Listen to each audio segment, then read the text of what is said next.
La lectura bíblica de este domingo está en Génesis capítulo 3, versículos del 1 al 13. Leo, la palabra de Dios dice, Génesis 3. La serpiente era más astuta que todos los animales del campo que Dios el Señor había hecho. Así que le preguntó a la mujer, ¿es verdad que Dios les dijo que no comieran de ningún árbol del jardín? Podemos comer del fruto de todos los árboles, respondió la mujer, pero en cuanto al fruto del árbol que está en medio del jardín, Dios nos ha dicho, no coman de ese árbol ni lo toquen, de lo contrario morirán. Pero la serpiente le dijo a la mujer, no es cierto, no van a morir. Dios sabe muy bien que cuando coman de ese árbol se les abrirán los ojos y llegarán a ser como Dios, conocedores del bien y del mal. La mujer vio que el fruto del árbol era bueno para comer y que tenía buen aspecto y era deseable para adquirir sabiduría.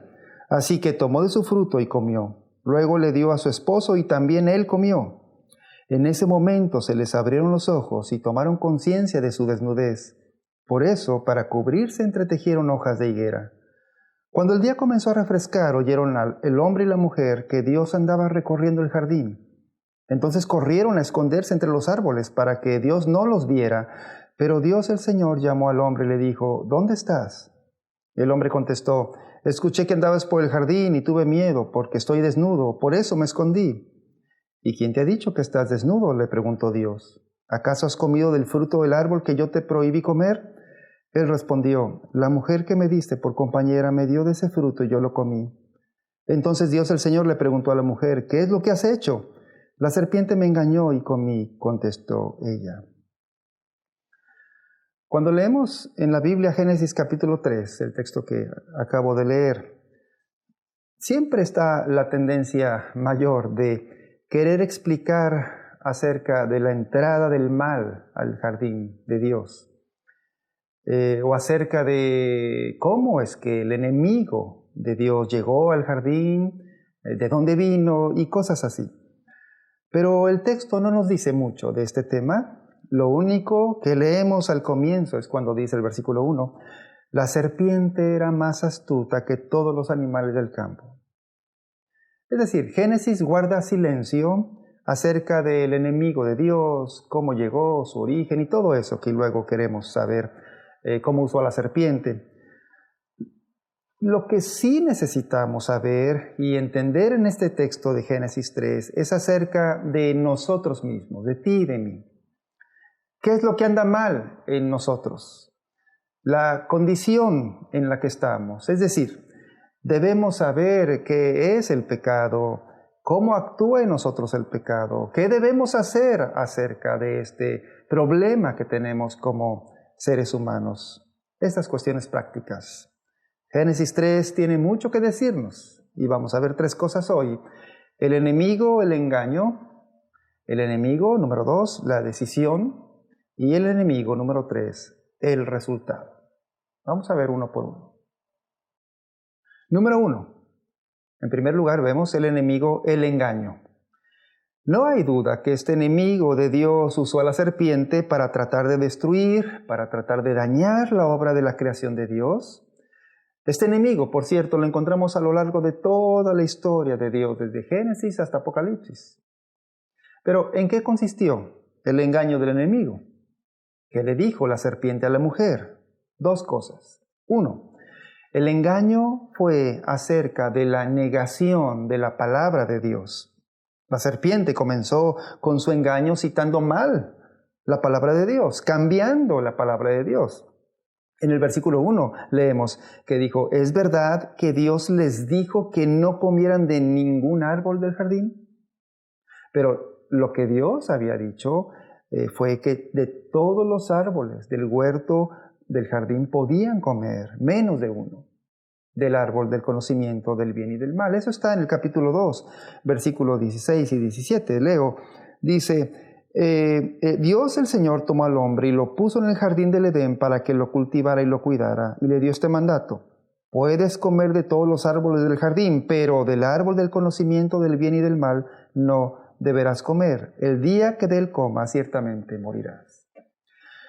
Luego leemos que cuando la mujer Eva corrigió a la serpiente diciéndole que Dios había dicho que podían comer de todos los árboles menos uno, De nuevo, la serpiente va más allá con su engaño y le dice que eso no era cierto. Dios no había dicho eso, que no iban a morir, porque dice, pero la serpiente le dijo a la mujer, no es cierto, no van a morir. Es decir, niega lo que Dios dijo con su palabra. Pero también, número 2, el engaño fue acerca de la negación de la bondad de Dios. Mira cómo cuando la serpiente continúa con el engaño a la mujer y ahora le dice que Dios no es tan bondadoso como ellos creen. Porque después de esto, la serpiente le dice, Dios sabe muy bien que cuando coman de ese árbol, se les abrirán los ojos y llegarán a ser como Dios, conocedores del bien y del mal.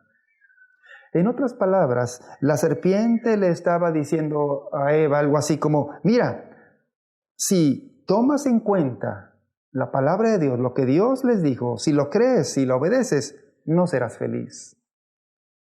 Y luego, para terminar con su engaño, la serpiente le muestra a Dios como si Dios no quisiera compartir lo mejor para ellos. Porque termina diciendo, si comen de ese árbol, llegarán a ser como Dios, conocedores del bien y del mal. Mira cómo la serpiente quiere mostrarle a un Dios que no es tan bondadoso con ellos. Quiere mostrarles a un Dios que muestra hasta cierta envidia, que no quiere el bien de ellos, el desarrollo de ellos, y como si fueran los rivales de Dios. En resumidas palabras, el engaño consistía en que ya no necesitaban a Dios para vivir sus vidas del varón y la mujer. Mira, hoy todavía el enemigo, la serpiente, sigue usando la misma estrategia. Permite citar a J.A. Moller, al pastor Moller.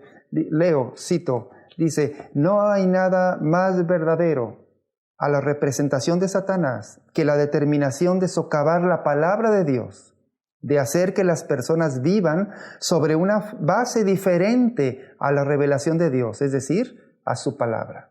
Termino la cita. Número 2, el enemigo. Ahora la decisión.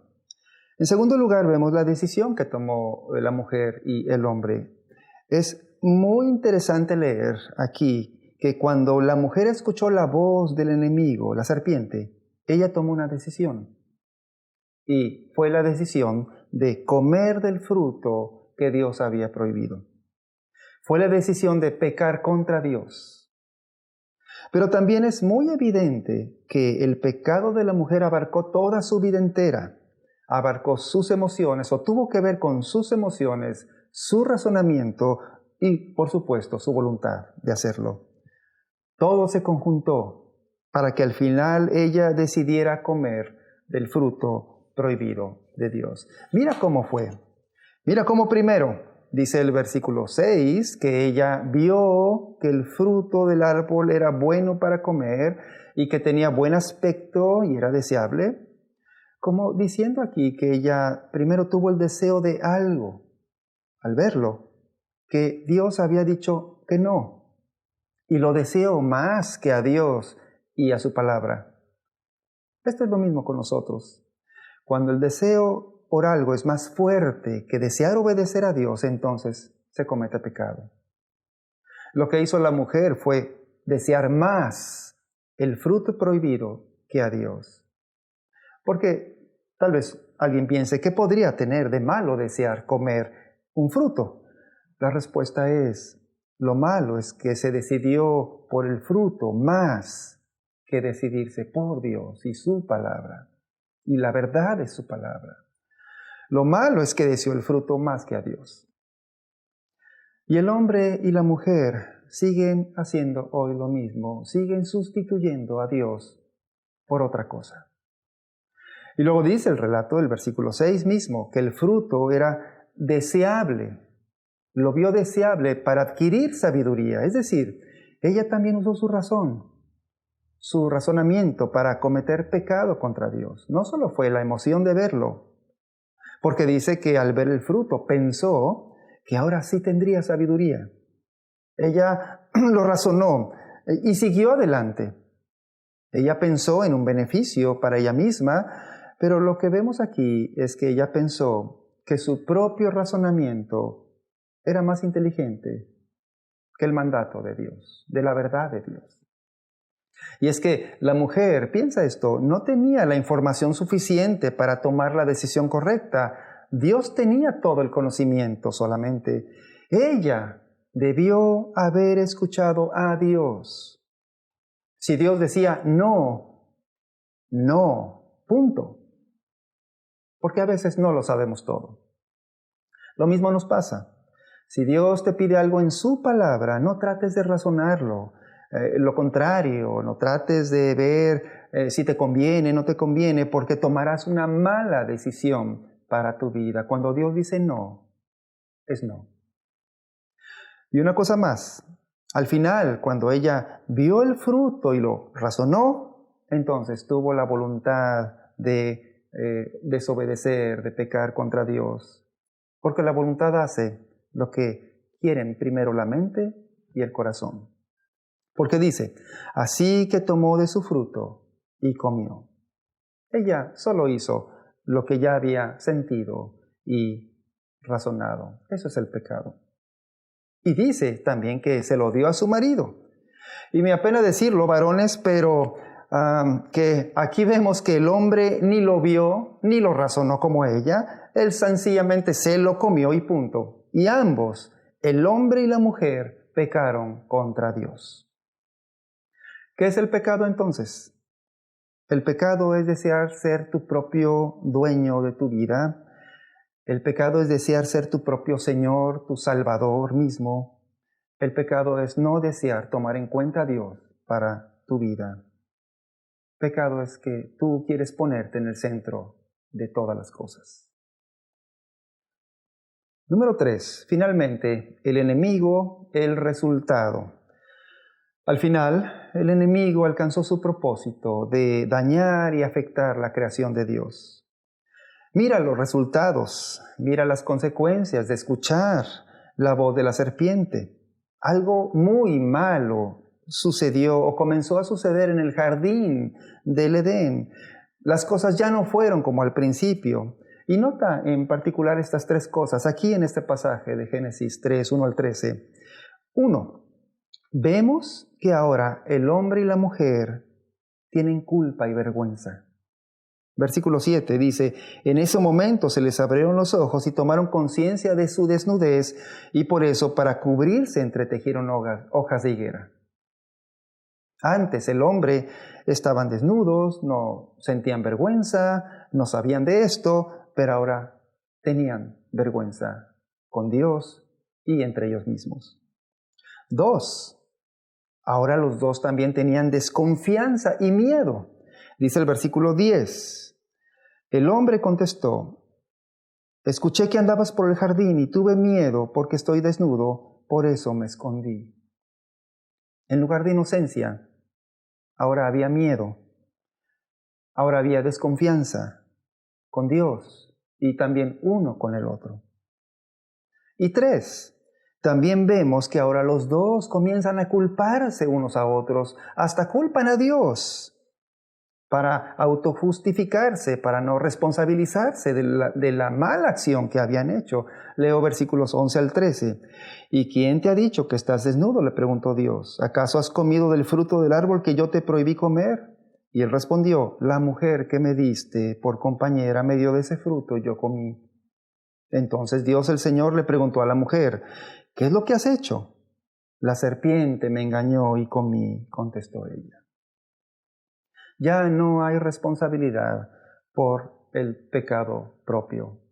Ya echamos las culpas a los demás o a algo externo a nosotros. ¿Ya te diste cuenta que seguimos actuando igual, de la misma manera hoy? También tenemos culpa y vergüenza. También tenemos desconfianza con Dios y unos con los otros. Tenemos miedo a Dios y miedo a los demás, miedo a la creación. Culpamos a otros también, igual. Seguimos igual. ¿Qué podemos hacer ante esta situación que nos ha alcanzado hasta nuestros días? ¿De qué manera Dios nuevamente arregló las cosas, restauró, rescató las cosas que la serpiente descompuso y que perdimos en el jardín? En el Nuevo Testamento, el apóstol Pablo en Romanos capítulo 5 compara a Adán con el Señor Jesús. Y dice el apóstol Pablo en Romanos 5:19, leo, porque así como por la desobediencia de uno solo, es decir, Adán, muchos fueron constituidos pecadores, también por la obediencia de uno solo, Jesús, muchos serán constituidos justos. Esta fue la manera en que Dios arregló las cosas, en que Dios nos rescató y compuso lo que se había perdido, es decir, a ti y a mí. Un pastor del siglo XVIII que se llamó Jonathan Edwards, y él escribió un mensaje basado en este texto de la Biblia, de Romanos capítulo 5, y él escribió lo siguiente: la voluntad de Dios era, obedéceme con relación a un árbol. A Adán Dios le dijo, obedéceme con relación a este árbol de vida. Y Adán desobedeció. Y a Jesús Dios le dijo, obedéceme con relación a este árbol de muerte, una cruz de madera. Y Jesús obedeció. El Evangelio cristiano dice que Jesús obedeció por ti. Él obedeció en tu lugar para quitarte la culpa, para quitarte la vergüenza, la desconfianza y miedo a Dios y también a los demás. Y para quitarte la autojustificación de tus acciones. Al final de sus días, Jesús fue llevado al árbol. Dice la Biblia que fue colgado del madero en forma de cruz. Jesús allí obedeció hasta la muerte para salvarte de tu pecado y para salvarte del extraño enemigo que nos acecha. Si sabes esto, entonces te pregunto, ¿quién es Jesús para tu vida? ¿Es tu Salvador? ¿Es tu Rey? ¿Crees que Jesús murió por ti? Te invito a hacer una oración. Vamos a orar. Nuestro Dios, primero te pedimos perdón, Señor, por todos nuestros pecados. Reconocemos que te hemos ofendido y que te ofendemos continuamente con nuestras palabras, te ofendemos con nuestros pensamientos y no hacemos lo que tú quieres que hagamos o desobedecemos la verdad de tu palabra. Pero nuestro Dios, te damos gracias por Jesús, porque Él vino para perdonarnos, para librarnos de nuestros pecados. Señor, enséñanos cada día a vivir sin miedo, a vivir sin vergüenza, sin desconfianza, ni tampoco estar culpando a los demás. Muéstranos siempre el camino de Jesús, nuestro Salvador. En el nombre de Jesús oramos. Amén.